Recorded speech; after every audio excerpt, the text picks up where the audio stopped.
বন্ধুরা চলে এসেছি আজকে যেখানে এসেছি একটা দারুণ মন্দির, খুব সুন্দর। কি নাম মন্দির এটা? ব্রহ্মদত্ত মন্দির। ব্রহ্মদত্ত মন্দির, পুরোটা ঘুরিয়ে দেখাবো তোমাদেরকে। আর এইখানে আশেপাশে একটু মেঘ, একটু বৃষ্টি দেখা দিয়েছে সবে।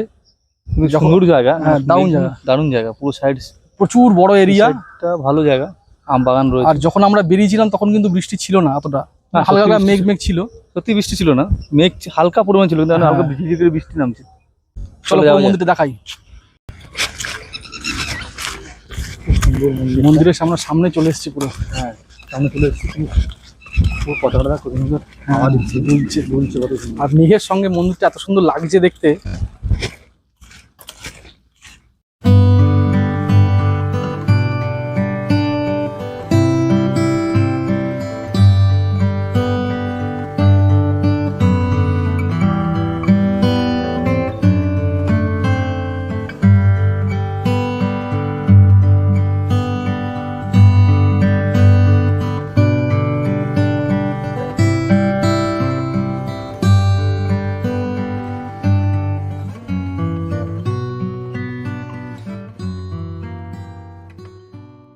বন্ধুরা একটা সুন্দর বড়, এটা কি বলবো, এটার নাম বুঝতে পারছি না, গম্বুজ টাইপের, যার গায়ে অসংখ্য লাইট আছে। হয়তো পুরোনো দিনে থাকলে হয়তো প্রদীপ থাকতো।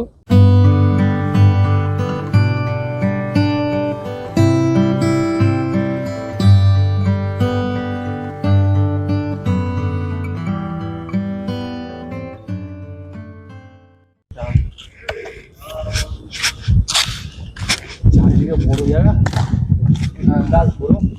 আমরা একদম বাইরে থেকে ঘুরছি, মানে মন্দিরটা মাঝখানে, আমার চারপাশে ঘুরছি, চারপাশ থেকে ঘুরছি। আমি শুনেছি যতদূর সম্ভব এখানে বোধহয় ভোগ খাওয়ায়।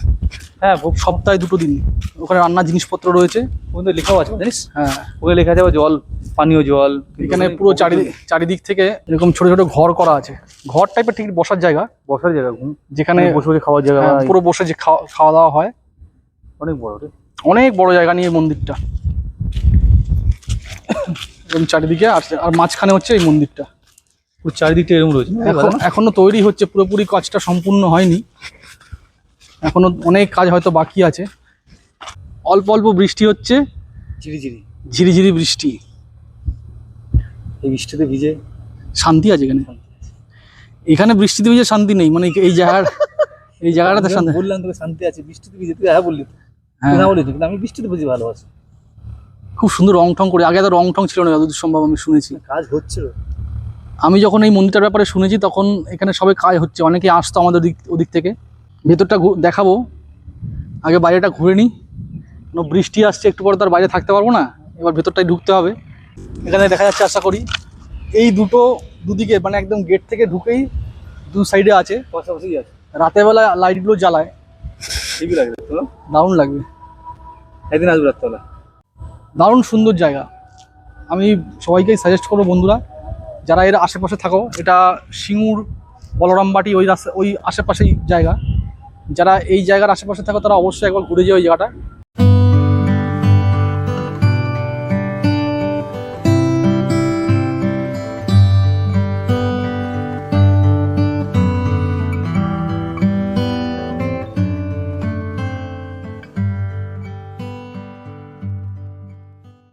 খুব সুন্দর কাঠের কাজ করা আছে গেটটাতে।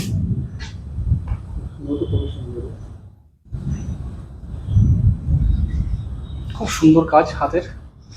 নিচে এরকম একটা ঢুকেই বড় একটা গোল জায়গা, যেখানে সাউন্ডটা ইকো হচ্ছে, বেশ সুন্দর। অনেক বড় হল ঘর।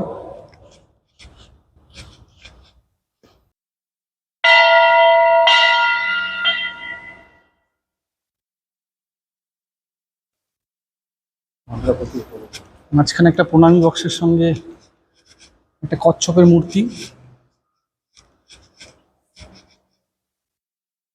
সুন্দর একটা স্রোত লেখা আছে, যেটা জয় জয় গুরুদেব দত্তা অত্রি অনুসয়ে সুতা, সংস্কৃত ভাষায় লেখা। আর সামনে একজন বসে আছেন, এদিকে একটা ঘন্টা, বোধহয় আরতি করার বাদ্যযন্ত্র। চারিদিকে সুন্দর শান্ত জায়গা, যেহেতু লোকজন নেই, এখন নেই। বিকালের দিকে হয়তো আসেন। দারুণ লাগছে এখানে এসে। ভিতরে গেছিলাম, আসলে আমরা পুরো বিষয়টা জানতাম না যে এখানে কিভাবে প্রতিষ্ঠিত হয়েছেন বা কিভাবে প্রতিষ্ঠা করা হয়েছে, কে প্রতিষ্ঠা করেছেন, মন্দিরটা কোন দেবতার বা কার আরাধনা করা হয় এখানে। যাবতীয় যিনি ভিতরে ছিলেন তিনি ভিডিওতে আসতে চাইলেন না, তো উনি বললেন যে আমি ইনফরমেশনগুলো দিচ্ছি, তোমরা এটাকে ফরওয়ার্ড করে দিও। তা আমি বলতে পারবে কিন্তু আর কিন্তু হ্যাঁ, কোনো বারণ করছে না তো উনি বৃহস্পতিবার করে এখানে বললেন ভোগ খাওয়ানো হয়, যেটা আমরা আশপাশ দিয়ে ঘুরি ঘুরি দেখাচ্ছিলাম। তো ওখানে সপ্তাহে একদিন ভোগ খাওয়ানো হয়, নারী পুরুষ আলাদা আলাদা ভাগ করে লাইন করা হয় এবং কুপনের মাধ্যমে ভোগ খাওয়ানো হয়। 1টা থেকে আরতি শুরু হয়। কোনো পয়সা লাগে না। না, এর কোনো পয়সার ব্যাপার নেই। আর ইনি যে গুরুদেব আছেন, তার বাড়ি হচ্ছে পুনেতে, মহারাষ্ট্রের পুনেতে। তো ওখানে ওনার নাম হচ্ছে নারায়ণ দত্ত। তো ব্রহ্মদত্ত ধাম, এটা একটা ব্রহ্মধাম আর কি। তো উনি আমাদের যেমন আদিগুরু শঙ্করাচার্য, যেমন মানে আমাদের ভারতবর্ষের 4 কোণায় 4 প্রান্তে 4টে মন্দির করেছিলেন বা পীঠ করেছিলেন, ইনিও তেমনি আমাদের ভারতবর্ষের 4 প্রান্তে 4টে ধাম করেছেন। হ্যাঁ, এটা হচ্ছে পশ্চিমবঙ্গের কলকাতা ধাম, এটা একটা সাইড। উত্তরাখণ্ডে আছে, মধ্যপ্রদেশে আছে, আর কন্যাকুমারীতে আছে। তো এইরকম ব্যাপার। 144 বিঘা জমি নেওয়া হয়েছে এখানে, আর মাঝখানে বললো 28 বিঘা মতো না 20 বিঘা এরকম কিছু একটা জায়গা নিয়ে এটা করা হয়েছে। 26 বিঘা আছে। 26 বিঘা, একটা 26 বিঘা আছে। আবার উনি বললো যে এই পাশে একটা গোশালা হবে, আর সঙ্গে বললো আবার একটা স্কুল, প্রাইমারি চিকিৎসালয়, এইসব বিভিন্ন রকম হবে। সব হবে। যাই হোক, আজকে এই ভিডিওটাতে এই ধরনের একটা মন্দির দেখানোর চেষ্টা করলাম। এবার ঘুরতে এসে খাওয়া দাওয়া হবে না, আর আমাদের ভিডিওতে আমরা খাওয়া দাওয়া করবো না। আজকে হয়তো রান্না করিনি, কিন্তু খাওয়া দাওয়া তো করতেই হবে, খিদেও পাচ্ছে অল্প অল্প। গরমের ওয়েদার, দেখি বাইরে কি পাওয়া যায়, তার উপরে আজকে খাওয়া দাওয়া। বাইরে খাওয়া দাওয়া বলতে গরমের মধ্যে ওরকম কিছু করো না ভাই, ঠিক আছে? আজকে আমার আমার কাছে একটাই রিকোয়েস্ট আছে, হ্যাঁ ঠিক আছে? আজকে গরমে যে ফল পাওয়া যায় ওরকম কিনে যেটা খাবো। বৃষ্টি প্রচন্ড শুরু হবে এখনই, মানে খুব বেশি মেঘ করেছে এখন। দেখছি বাইরে পেলে তারপরে খাওয়া হবে। হ্যাঁ, না পেলে খাওয়া হবে, একটা হলেও হবে, কিন্তু ঠিক আছে, কি বলতো, একটু জমিয়ে রসিয়ে রসিয়ে হিমসাগরাম। ঠিক আছে, যদি পেয়ে যাই তো খাওয়া হবে। চলো, ওর নাম খাবো না, এবার ওটা কেনার ব্যবস্থা করতে হবে। এখান থেকে এখন উঠি, নাহলে বৃষ্টি একটু পরে নেমে গেলে আরো মুশকিলে পড়ে যাব। এখন যে জগডুমুর গাছটা দেখাবো, এই গাছের নয়, পুনেতে এরকম একটা গাছের নিচে বসেই এই যে গুরুদেব ইনি সিদ্ধি লাভ করেছিলেন, এবং সেখান থেকেই তার প্রচার এবং তারপর সেখান, হ্যাঁ ওখান থেকেই উনি বসে ডুমুর গাছের উপর বসে নয়, ডুমুর গাছের নিচে বসে। হ্যাঁ, এই জগডুমুর তোমরা চিনে থাকবে অবশ্যই। তো এখানেই একটা লাগিয়ে ওরা এখানে বেদিক সিস্টেম করে দিয়েছে। এই জগডুমুর গাছের আমি শুনেছিলাম জগডুমুর গাছের পাতা ওই তো মনে হচ্ছে যে করে না ভাই, যোগ্য করে যে হ্যাঁ যোগ্যতা লাগে। আচ্ছা আচ্ছা, মন্দির থেকে বেরিয়ে গেছি আমরা, সামনের দিকে যাব, ওখানে জুতো রাখা আছে, জুতোটা নিতে হবে।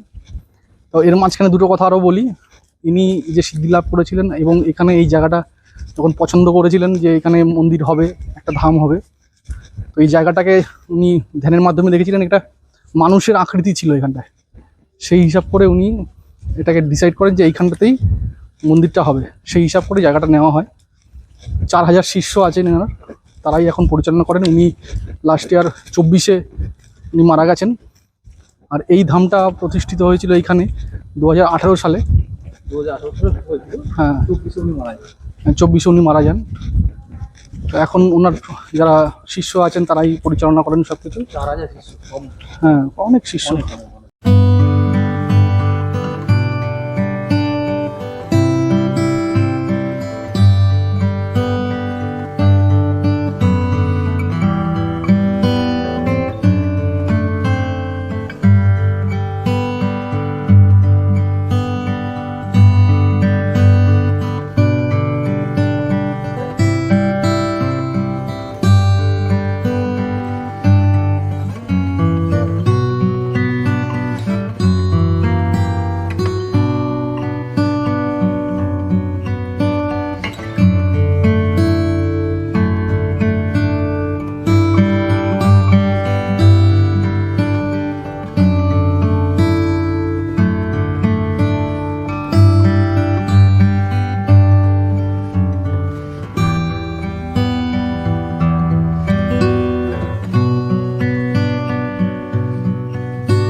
আম কাটা রেডি পুরো, তালের শাঁসও কেটে নিয়েছি, খুব সুন্দরভাবে কেটেছে।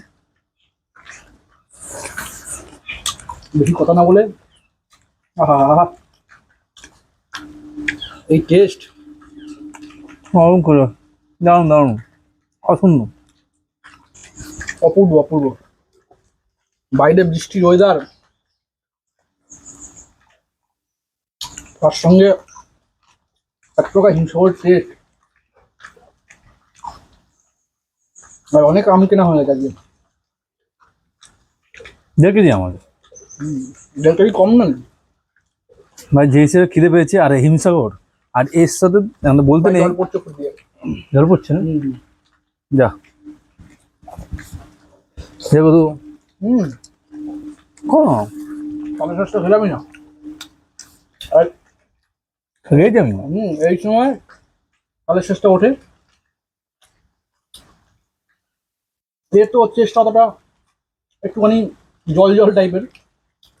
হ্যাঁ, শেষ কর। খাওয়ার মধ্যে তাড়াহুড়ো হবে না ভাই, বিশেষ করে হিমসাগর। মুখটা রসে ভরে যাচ্ছে, এর সাথে ভাগ হবে না। তেলেও কেউ পাবে না, খাওয়া গাম হিমসাগর। এটা আরো ভালো লাগে কখন ফ্রিজ থেকে বার করে, মানে কেটে ফ্রিজে ঢুকিয়ে দাও, ঠান্ডা ঠান্ডা বার করে। আর ইন্ডিয়া পাকিস্তানের ম্যাচ হবে, টান টান উত্তেজনা, তার সঙ্গে হিমসাগর আম, মানে কোন একটা যদি উইকেট পড়ে, আনন্দে এক পিস মুখে আম, মানে মিষ্টি মুখ। আজকে দিনটা দারুণ কাটালাম, দুজনের মধ্যে খুব আনন্দ করলাম, ঘুরলাম, বিভিন্ন জায়গায় গেলাম। আর ওদেরটা ভালো ছিল। শেষে এই আমের টেস্ট, অনবদ্য টেস্ট, এই ধরনের আনন্দগুলো করে তোমাদের সঙ্গে ভাগ করে নিচ্ছি। তোমরাও জানিও কেমন লাগছে, অবশ্যই কমেন্টের মাধ্যমে। কমেন্ট করো, শেয়ারও করো, হ্যাঁ, ভিডিওগুলো শেয়ার করে দিও, যদি ভালো লাগলে লাইক করো। আর সবচেয়ে ইম্পর্টেন্ট যেটা, সাবস্ক্রাইব করতে ভুললে হবে না। ভিডিও দেখছো কিন্তু সাবস্ক্রাইব করছো না, আরো সুন্দর সুন্দর ভিডিও আমরা করবো, বিভিন্ন জায়গায় যাবো, তোমাদের সঙ্গে রাখবো। হ্যাঁ, তোমাদের যদি সাথ দাও, এর থেকে হয়তো আরো ভালো জিনিস দেখাতে পারি, হ্যাঁ, ভালো ভালো জায়গায় যেতে পারি। নতুন নতুন রান্নার রেসিপি, আমাদের আনন্দগুলো তোমাদের সাথে তুলে ধরবো। হ্যাঁ, আর সবশেষে নতুন নতুন জায়গায় যেতে পারি। একটাই কথা বলবো, লাইফ ইজ এনজয়। এনজয়।